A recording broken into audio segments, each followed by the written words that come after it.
Bien, donc nous entamons la deuxième partie de notre soirée Sciences et Découvertes avec la conférence d'Étienne Klein.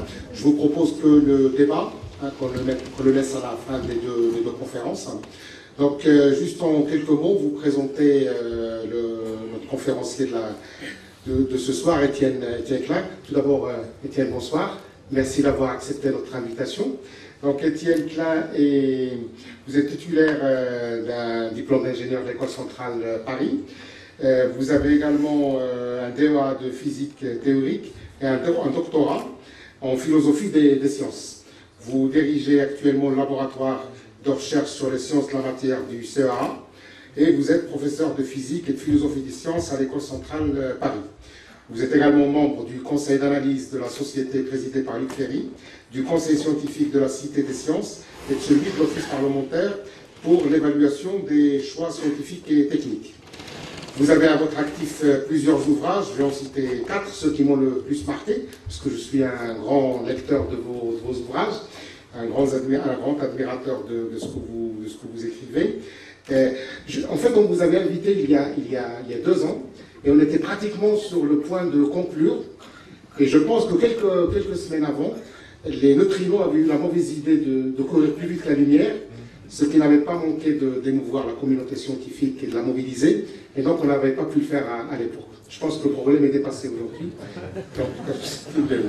Bien, donc sans trop tarder, je vous cède la parole et je vous dis donc encore une fois merci beaucoup.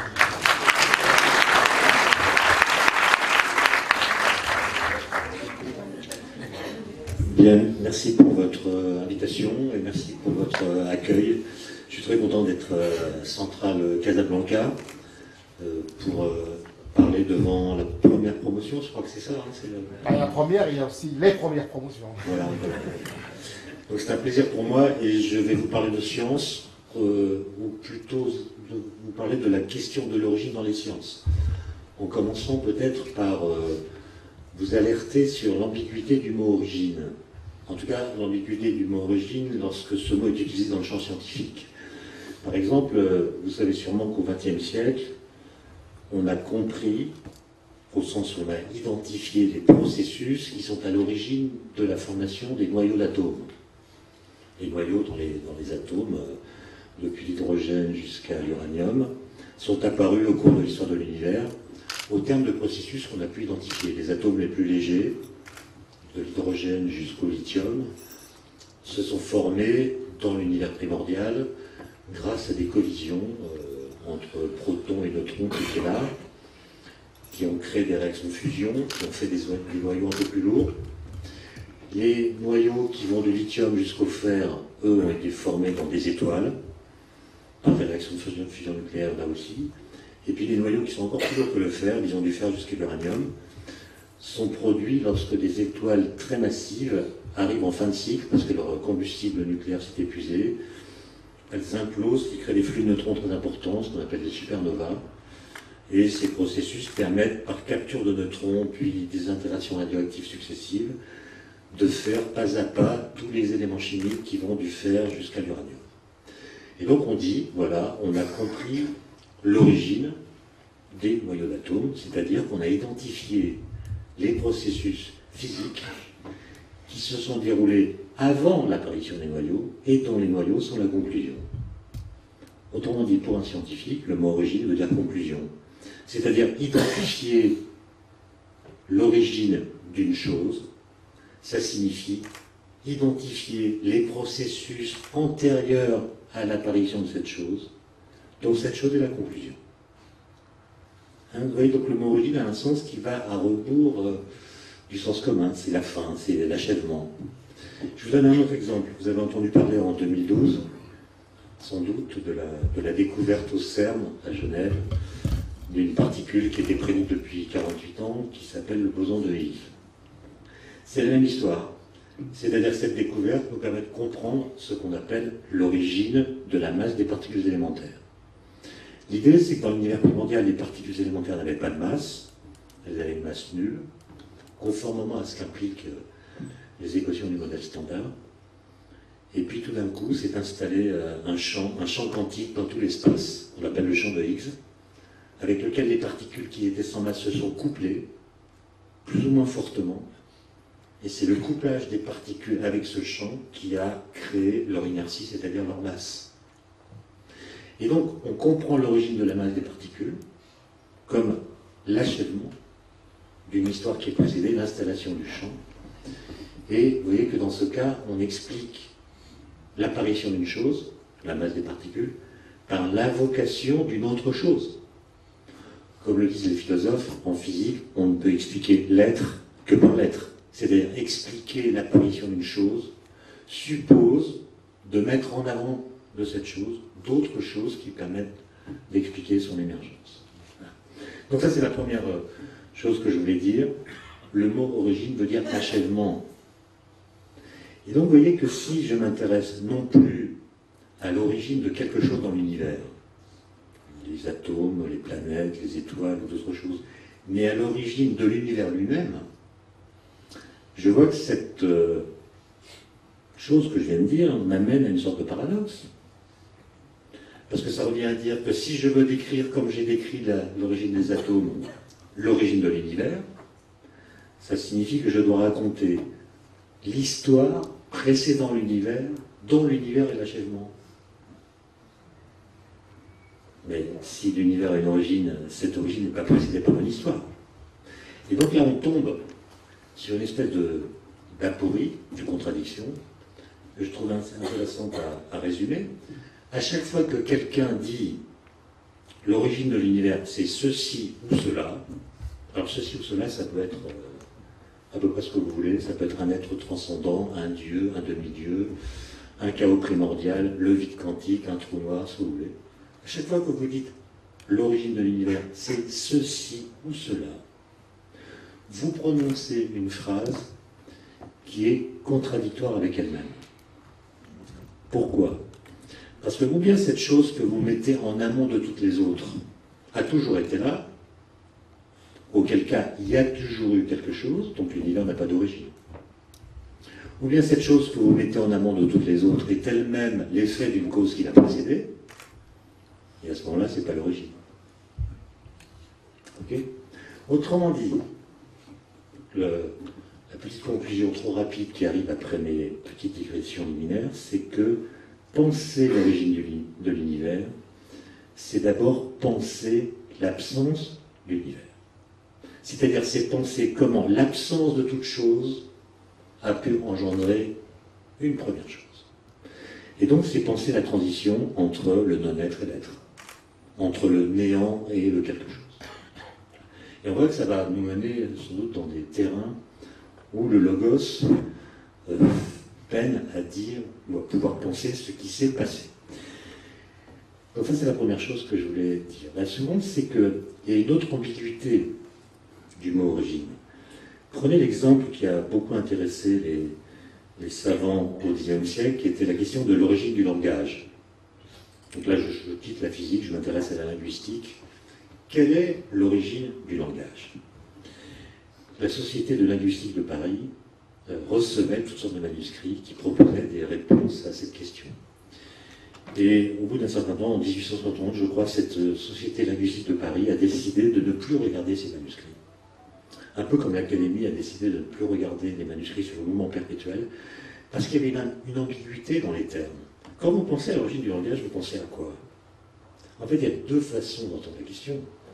Soit vous allez chercher la première langue qui a été parlée sur Terre. C'est une sorte de langage originaire, une sorte de proto-langage, qui ensuite s'est décliné en devenant les 6000 langues aujourd'hui parlées sur Terre.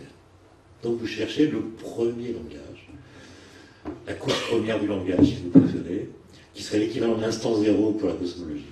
Tout d'un coup, ça parle.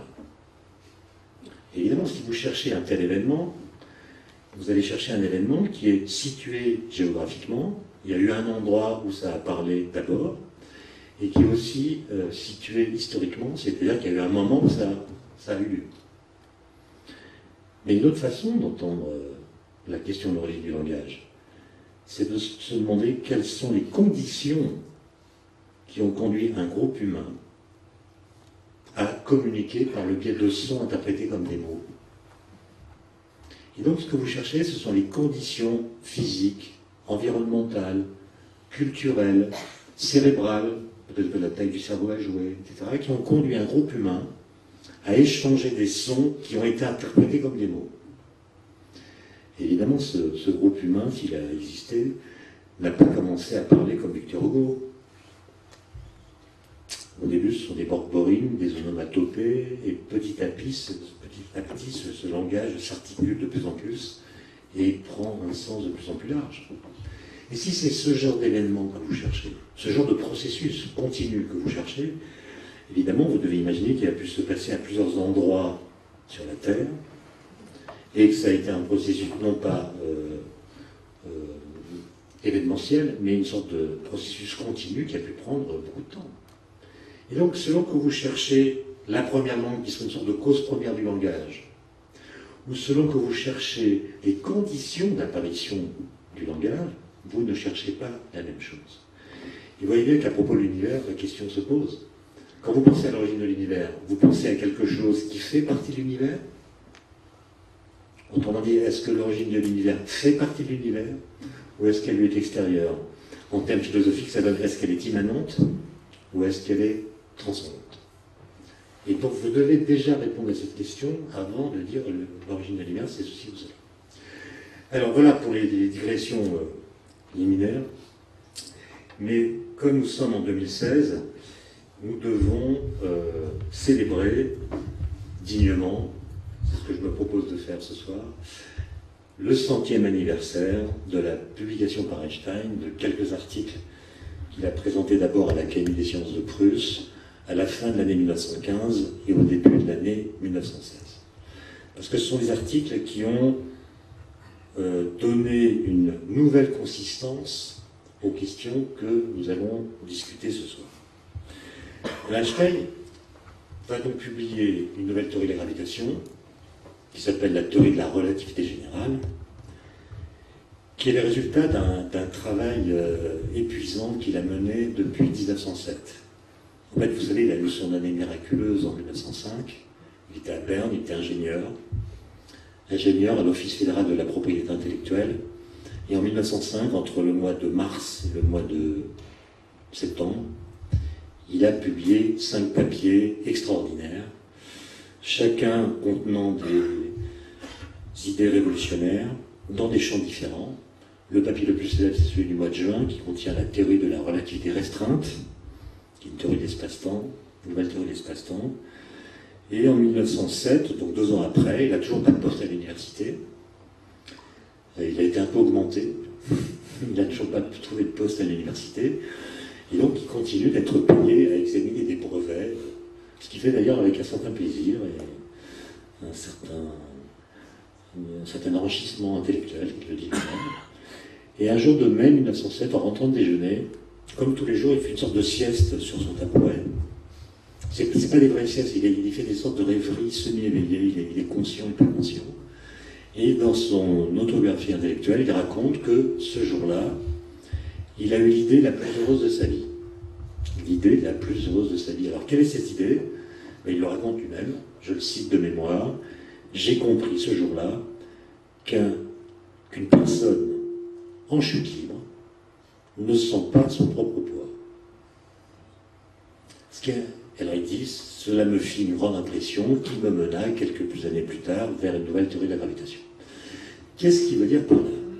Il veut dire un truc absolument trivial que n'importe qui a vu les équations de Newton peut comprendre, mais que personne n'avait vraiment senti presque physiquement, presque corporellement. Einstein fait une sorte d'expérience de pensée dans laquelle il engage son propre corps. Il dit d'ailleurs un peu plus loin dans ce livre qu'il a eu une émotion musculaire. C'est-à-dire qu'il pensait en mettant en scène son corps dans des expériences de pensée. Et en l'occurrence, c'est une expérience très simple. Vous tombez. Si vous tombez, c'est du fait de votre poids. Autrement dit, le poids est la cause de votre chute. La chute est l'effet de cette cause. Et lorsque vous tombez, les objets qui tombent avec vous, par exemple votre casquette, votre parapluie, votre sacoche, tombent exactement comme vous, puisque tous les corps tombent à la même vitesse dans le vide.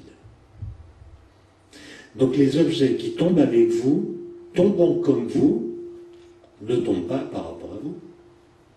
C'est-à-dire que par rapport à vous qui tombez, les objets qui tombent sont en apesanteur.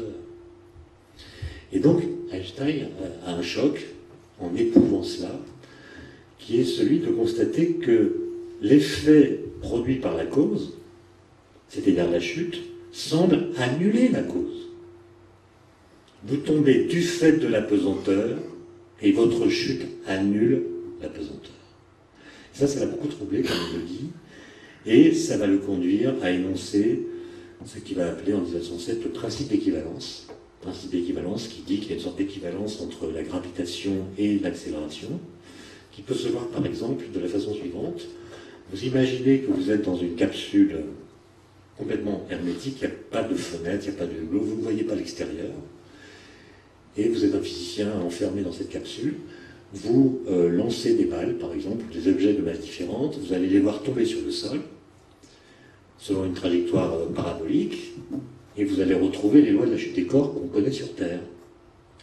Et ce que dit Einstein, c'est que si vous n'avez pas le moyen de voir à l'extérieur de la capsule, vous ne pourrez pas dire, vous ne pourrez pas départager deux situations équivalentes. La première, c'est votre capsule est posée sur le sol, dans le champ de gravité terrestre, ou bien elle est en dehors de tout champ de gravité, loin de toute masse, mais elle est dans le vide, accélérée par une espèce de super-héros qui la tire en l'accélérant avec une accélération égale à celle de la pesanteur. Donc que la capsule soit accélérée vers le haut, ou bien posée sur le sol dans un champ de gravité, vous verrez exactement les mêmes phénomènes physiques. Et ça, il le publie donc en 1907. Il réfléchit beaucoup à ça, et en 1911, il finit par avoir son premier poste universitaire qui est à Prague. Donc à Prague, il va en mars 1911, il enseigne à l'université allemande de Prague, et il continue à travailler cette idée-là, qui ne lâche pas, et un jour, il lui donne une portée plus grande, qui est de s'imaginer dans un ascenseur, qui est dans la deuxième situation que je viens de décrire, c'est-à-dire un ascenseur qui est dans le vide et qui est accéléré vers le haut. Vous imaginez que un rayon lumineux va entrer dans l'ascenseur perpendiculairement à la paroi par un petit trou. Vous êtes dans l'ascenseur, vous voyez le faisceau qui rentre par le trou. La vitesse de la lumière, vous le savez, n'est pas infinie. Ça veut dire qu'elle va mettre un certain temps pour traverser la cabine. Et donc, vous qui êtes dans la cabine, vous allez voir que le point d'impact du faisceau lumineux sur l'autre paroi, que celle de l'entrée, va être plus bas que le point d'entrée, puisque pendant le parcours au travers de la cabine se sera élevée du fait de son accélération. Et donc, l'observateur dans la cabine voit que le rayon lumineux est dévié par l'accélération de la cabine d'ascenseur. Ça, c'est quand même assez simple à deviner. Mais que se passe-t-il si maintenant je fais jouer le principe d'équivalence? Le principe d'équivalence qui me dit, quand je suis dans une cabine d'ascenseur accélérée, tout se passe exactement comme si j'étais immobile dans un champ de gravité. Le trajet lumineux sera le même. Donc, la lumière doit être déviée par les gravitations. Et ça, il le publie en 1911, alors qu'il n'y a pas du tout les équations de la relativité générale. Et d'ailleurs, il publie même un papier dans lequel il prédit la déviation qu'aura la lumière lors d'une éclipse du Soleil. Éclipse totale. Il se trompe d'un facteur 2 qui va corriger un peu plus tard, mais il a déjà cette idée que ce phénomène qu'il vient de calculer à partir d'arguments très basiques pourra donner lieu à une vérification observationnelle dès lors qu'une éclipse totale voudra bien se présenter. Et vous savez, c'est ce qui vient se passer en 1919, où la déviation sera mesurée par un astronome anglais qui s'appelle Eddington, qui va trouver la valeur calculée par Einstein. Et il se rend compte que s'il veut intégrer la gravitation en tenant compte de ce principe d'équivalence dans le cadre théorique de la relativité restreinte, il va lui falloir des géométries un peu bizarres, pas la géométrie euclidienne qu'on apprend au lycée, mais ce qu'on appelle des géométries riemanniennes, des géométries courbes, qu'il connaît mal, et donc il démissionne de son poste de professeur à Prague pour rentrer à Zurich, où l'attend son ami Marcel Grossmann, qui était son camarade d'études au Polytechnico de Zurich et qui connaît lui très bien les géométries bizarres. Et avec lui, en 1913, il a publié une esquisse de relativité générale dans laquelle il y a des petites erreurs qu'il va corriger en 1915 après un travail acharné. Et en 1915, donc un peu en 1916, il publie un corpus d'articles qui, mis ensemble, constituent la théorie de la relativité générale, qui est une révolution, puisqu'elle invite à complètement changer le statut qu'on donne à la gravitation. Nous, on apprend que la gravitation, c'est une force qui s'exerce entre les corps massifs au travers de l'espace, une force instantanée. La force de Newton, elle est instantanée, vous mettez deux masses, quelle que soit la distance qui les sépare, dès qu'elles sont mises dans l'espace, la force gravitationnelle les attire l'une vers l'autre, sans qu'il y ait transmission d'une information, d'un signal, c'est vraiment une force instantanée. Et déjà le seul fait de dire ça montre que la théorie de Newton est en violation de la relativité qui dit que tout signal porteur d'information ne peut pas dépasser la vitesse de la lumière. Donc, déjà, Einstein est préoccupé par ça, était préoccupé par ça, il y a une sorte de contradiction entre la théorie de Newton et la relativité restreinte. Et en fait, le résultat qu'il publie montre que la gravitation n'est plus une force qui s'exerce dans l'espace. Autrement dit, les objets qui sont soumis à la gravitation sont dans un mouvement inertiel. Il n'y a pas de force qui s'exerce sur eux. En revanche, la gravitation s'imprime dans la structure même de l'espace-temps dont elle déforme la géométrie. Et donc, par exemple, si on quitte 1915 et qu'on vient en 2015, en 2015, il y a eu l'événement de la sonde Rosetta, qui s'est posée sur la comète Chury après 10 ans de voyage. Vous avez tous vu dans les journaux, je pense, la trajectoire de cette sonde, qui a utilisé d'autres planètes comme des catapultes. Hein. Donc c'est une trajectoire qui curviligne. Évidemment, un newtonien va dire, c'est normal, il y a des forces d'attraction qui viennent des planètes auprès desquelles la sonde passe, et donc la sonde subit des forces qui font que sa trajectoire est courbée, et lui permet d'arriver, après 10 ans de voyage, sur cette comète qui était à presque 1 milliard de kilomètres de la Terre. Mais Einstein, voyant ces courbes, ne dira pas du tout ça.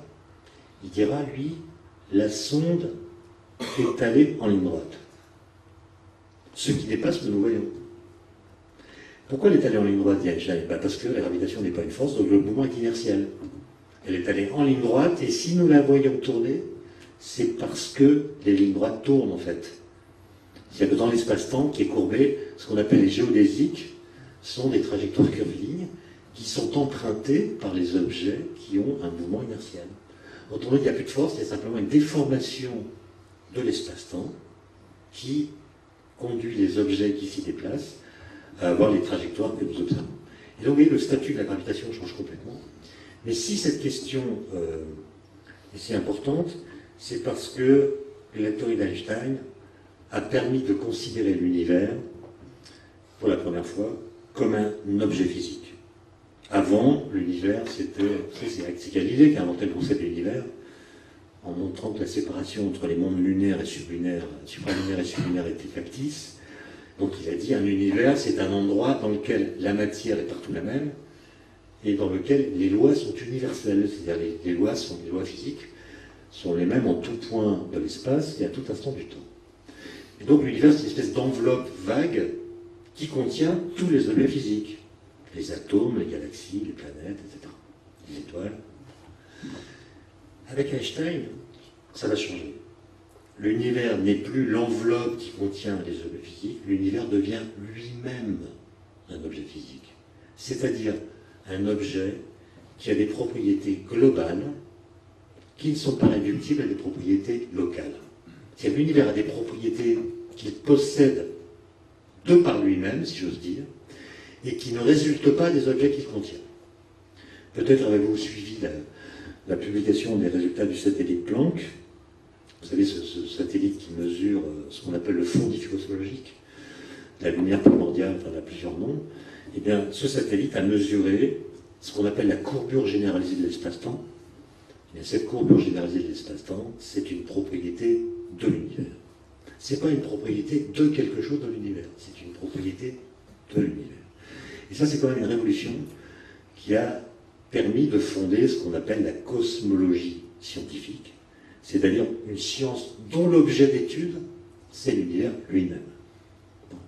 Et cette science est apparue grâce au formalisme théorique d'Einstein, qui, pour la première fois, permet de donner un statut physique à cet objet. Vous savez, Einstein, lui, il pensait que l'univers était stationnaire. Et il pensait que l'univers n'avait pas d'histoire.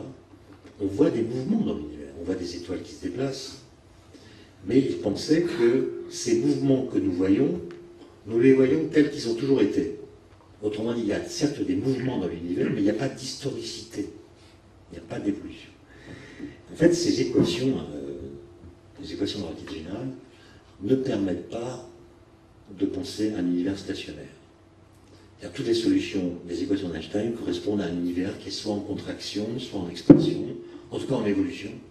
Il ne peut pas être statique pour la bonne raison que la gravité, si l'univers est statique, va conduire à son effondrement. Donc, il a ajouté une constante cosmologique pour essayer de faire en sorte que certaines solutions stationnaires apparaissent. C'est pas mon sujet, mais sachez quand même qu'Einstein avait une conception de l'univers qui était en fait incompatible avec ses équations.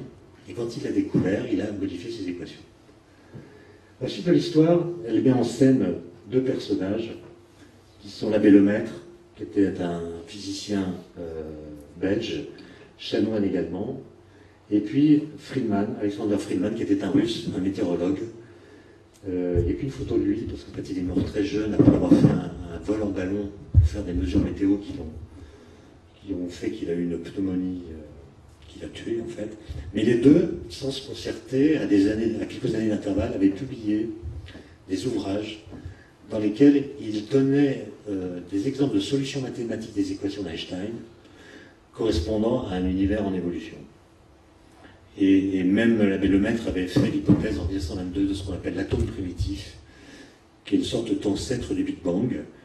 Et ce qu'il montrait, c'était qu'en fait, de façon presque naturelle, la théorie d'Einstein impose un univers dont l'espace-temps est en évolution. Personne ne les écoute parce qu'on pense que c'est vraiment des mathématiques plutôt que de la physique. Et un peu plus tard, dans les années 20,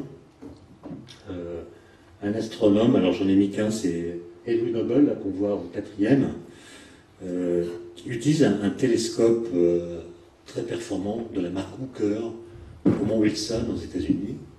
C'est le télescope le plus puissant sur Terre à l'époque. Un autre astronome qui s'appelle Eston Slipher fait aussi des observations qui montrent dans un premier temps qu'il existe des objets à l'extérieur de la galaxie. Ce qui était inconnu. Hein. C'est un truc qui, personnellement, m'émeut beaucoup. Quand vous regardez quelles étaient les connaissances en astronomie, en astrophysique, à l'époque où Einstein rédige son équation pour la gravitation, par rapport à ce qu'on sait aujourd'hui, il ne savait rien. On ne savait pas qu'il y avait des objets extérieurs à la galaxie, on ne savait pas comment marchaient les étoiles, on ne connaissait pas les interactions nucléaires, on ne connaissait rien. On ne connaissait même pas le neutron. Et donc, il y avait des connaissances qui, par rapport à celles qu'on a aujourd'hui, étaient absolument infinitésimales. Et pourtant, il a fait la théorie physique qu'on utilise encore aujourd'hui quand on fait la cosmologie scientifique. Donc, dans un premier temps, on découvre qu'il y a des objets qui sont extérieurs à notre galaxie. On appelle ça des nébuleuses, c'est l'ancien mot pour galaxie. Et puis, Edwin Hubble, qui regarde une toute petite partie du ciel par rapport à ce qu'on peut voir aujourd'hui, mais une partie suffisamment grande quand même, pour observer que les galaxies qui sont dans cette portion du ciel s'éloignent de la Terre. Il y a un décalage vers le rouge du spectre qui est interprété par effet Doppler comme un éloignement de ces galaxies. Et l'abbé Lemaître interprète ces données en disant que ces galaxies s'éloignent de nous à une vitesse qui est d'autant plus grande que leur distance par rapport à nous est plus élevée. Plus elles sont loin, plus elles vont vite.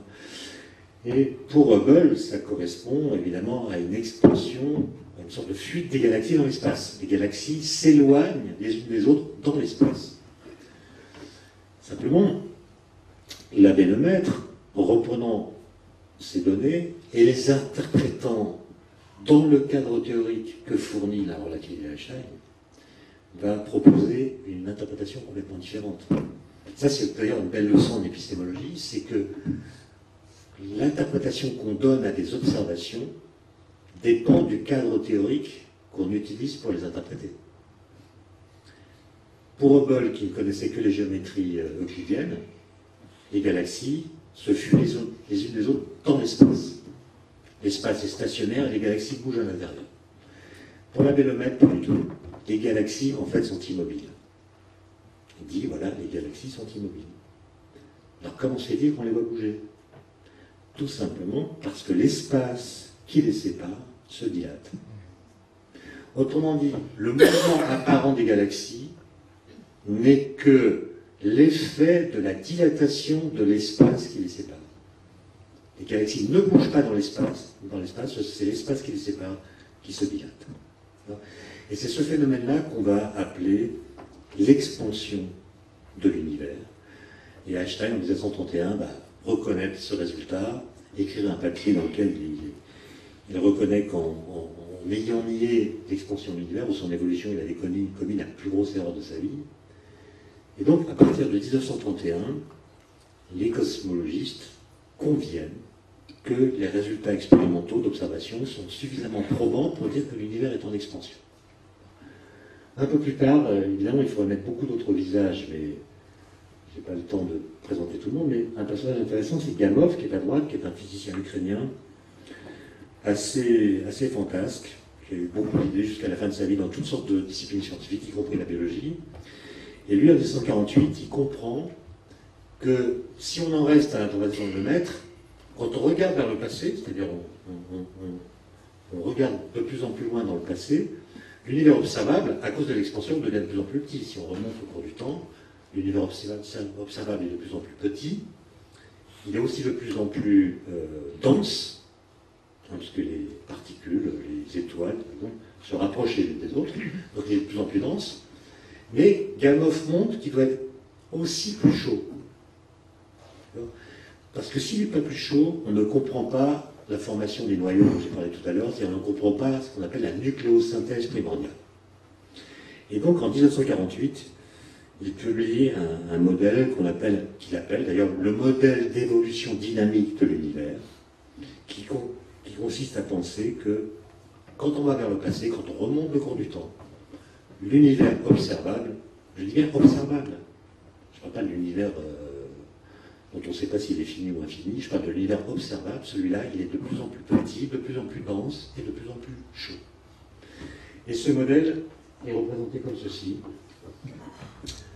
Et donc on a le temps cosmologique qui va vers le haut, la couche, enfin la strate supérieure, c'est à peu près notre époque, et quand on monte vers le passé, on voit que la taille diminue, la température augmente, jusqu'à un passé où les températures sont tellement élevées que toutes les structures sont désagrégées, et on a un monde qui n'est fait que de particules élémentaires.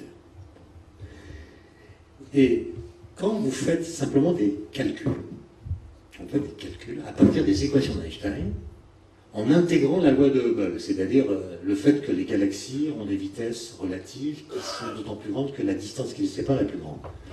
Sur le papier, il ne s'agit pas d'observation, il s'agit de calcul. Et vous remontez dans le temps, l'univers se contracte, jusqu'à aboutir à un univers de taille nulle. C'est le point qui est en bas, c'est ce qu'on appelle une singularité. Taille nulle, ça veut dire volume nul, ça veut dire température infinie, et ça veut dire densité infinie. Et un astronome qui s'appelle Fred Hoyle, qui ne croyait pas du tout à ces histoires-là, dans une émission à la BBC, s'est moqué de ce modèle, et il a dit c'est comme un Big Bang, pour ridiculiser le fait que ce modèle-là ressemblait trop à la genèse des récits bibliques.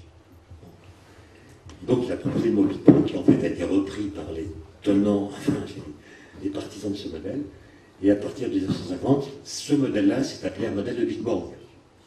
Parce que comme nous vivons tous dans des cultures qui promeuvent l'idée que l'univers a une origine, évidemment, on a créé un amalgame entre la singularité initiale, à laquelle on a associé un instant zéro, et puis le fiat lux ou la création de l'univers. Et ce que je vais essayer de vous montrer, c'est qu'en la matière, on est allé un peu trop vite. Pour des raisons que chacun d'entre vous peut comprendre. C'est que quand vous faites l'extrapolation vers le passé, je vous l'ai dit, la température augmente. Ce qui veut dire que l'énergie des particules est de plus en plus élevée. Or, on sait qu'il existe dans l'univers d'autres forces fondamentales que la gravitation. Il y a la force électromagnétique, il y a les forces nucléaires, qui sont de deux types. Il y a la force nucléaire faible et la force nucléaire forte. Mais ces trois forces supplémentaires ne sont pas décrites par les équations d'Einstein. Elles ne sont pas décrites par les équations d'Einstein. Autrement dit, quand vous faites l'extrapolation vers le passé, vos calculs, s'ils n'utilisent que la théorie d'Einstein, sont mathématiquement justes. Ben, si vous ne faites pas d'erreur de calcul. Ils sont justes si vous ne faites pas d'erreur de calcul. Ils sont mathématiquement justes, mais ils sont physiquement faux. Parce qu'ils ne décrivent pas l'ensemble des processus physiques que vivent les particules lorsque leur énergie est très élevée. Encore une fois, j'insiste, elles ne subissent pas que la gravitation, elles subissent les forces électromagnétiques et les forces nucléaires. Donc si votre théorie ne les décrit pas, ces forces, ben vous ne décrivez pas la situation qu'elles vivent. On peut très facilement montrer que le moment en deçà duquel, ou au-delà duquel plutôt, on ne peut pas utiliser la relativité générale toute seule, c'est ce qu'on appelle le mur de Planck. Le mur de Planck, c'est une sorte d'horizon dans le passé qui nous masque l'origine au sens où, en amont de cette phase que l'univers a traversée, nos équations explosent, ne décrètent plus le monde physique correspondant, et donc le mur de Planck est un moment dans l'histoire de l'univers où l'énergie moyenne des particules, je pourrais donner le chiffre en unité physique, mais je vais plutôt prendre une analogie, chaque particule a autant d'énergie qu'un TGV en circulation. Chaque particule a autant d'énergie qu'un TGV, qui lui comporte beaucoup de particules, comme vous savez. Donc, par particule, ça fait une densité d'énergie qui est colossale. Et pour vous montrer à quel point nous sommes loin de pouvoir reproduire en laboratoire les conditions physiques du mur de Planck, OLHC, la machine du CERN grâce à laquelle on a découvert le boson de Higgs, l'énergie qu'on donne aux protons qui entrent en collision, c'est l'énergie d'un moustique en vol. Un moustique a comparé un TGV en circulation. Ça veut dire qu'il y a des ordres de grandeur qui séparent les conditions expérimentales qu'on peut réaliser en laboratoire de celles qui prévalaient dans la phase de traversée du mur de Planck. Tout ceci pour vous dire que, évidemment, nous ne pouvons pas voir Ce qui s'est passé là. Regardez.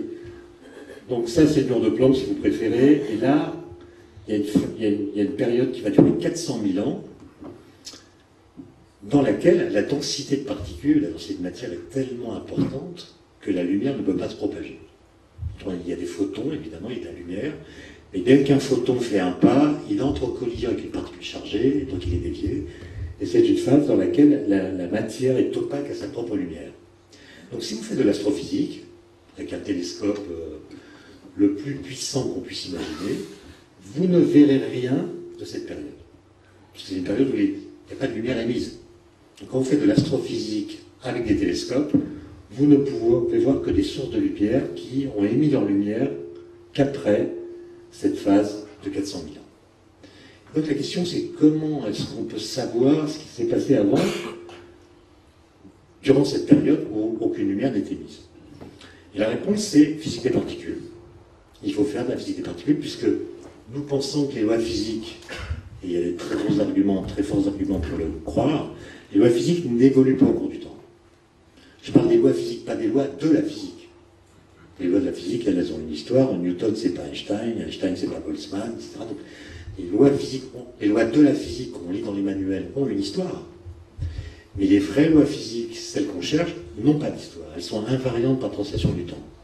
De sorte que quand l'univers évolue, il n'évolue pas parce que ces lois évoluent. Il évolue parce que les conditions physiques changent.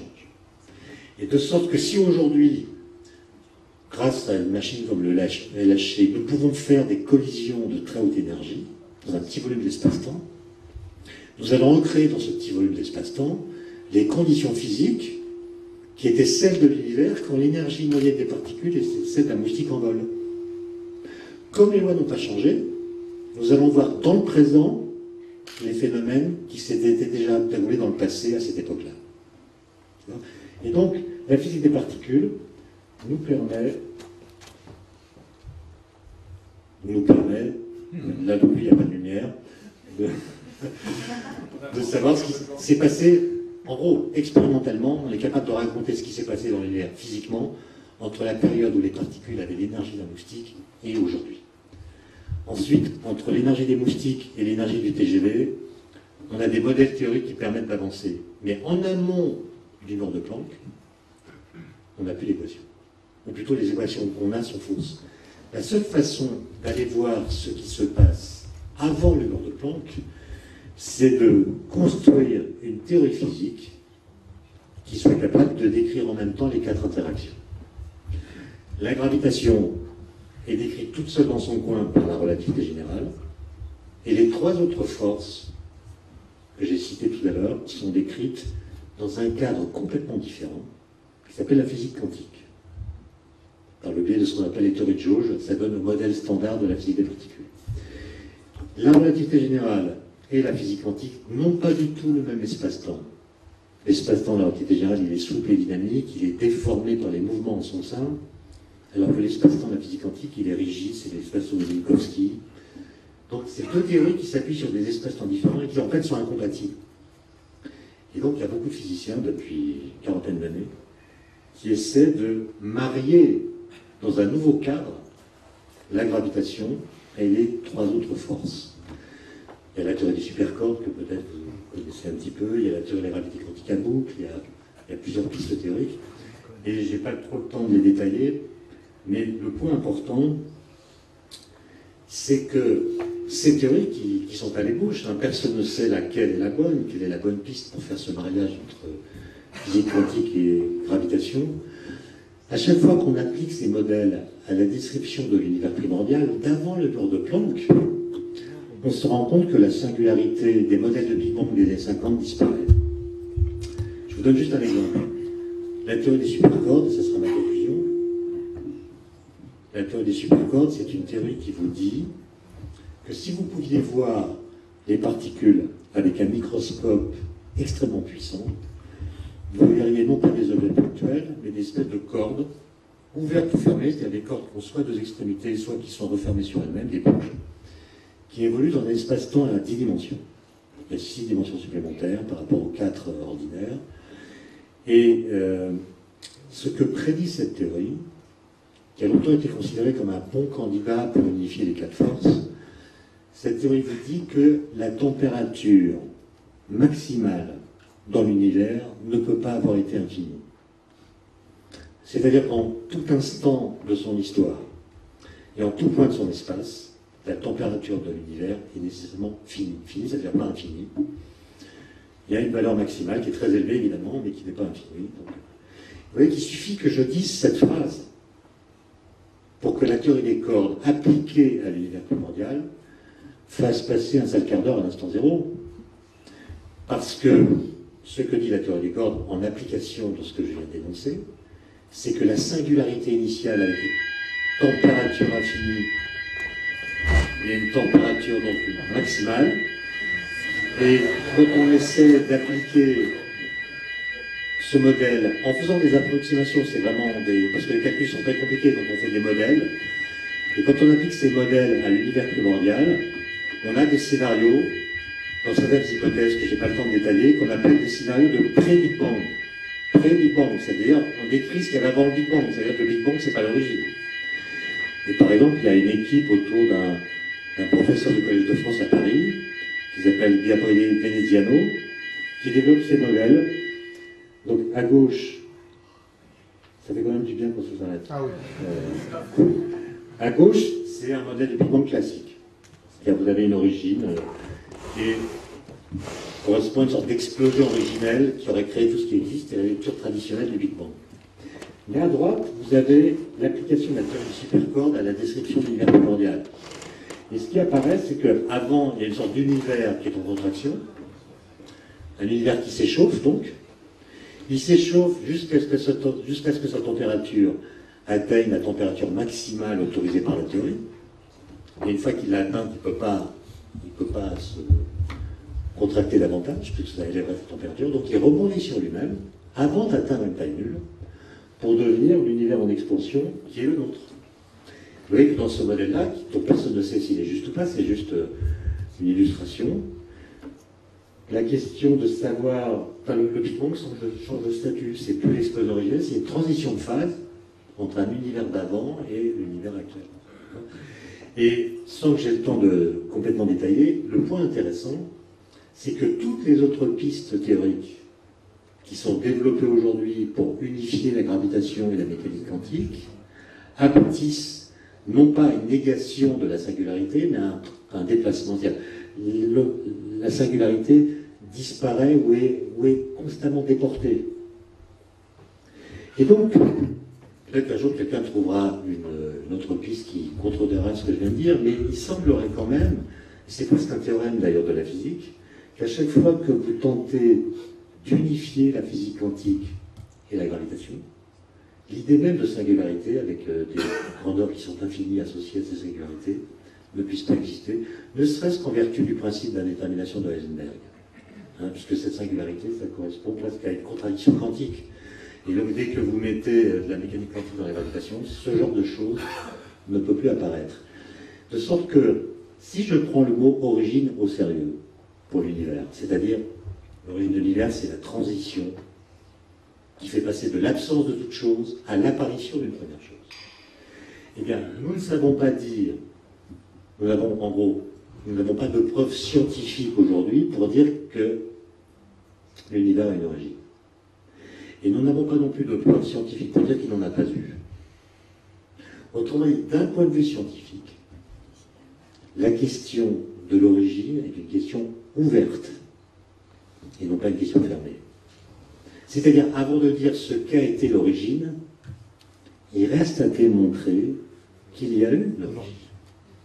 Et le fait que nous soyons sceptiques, c'est une sorte d'inconnu, là peut-être même de mystère, devrait nous conduire nous-mêmes à ouvrir nos esprits, puisque cette question est ouverte. Voilà. Je vous remercie pour votre attention.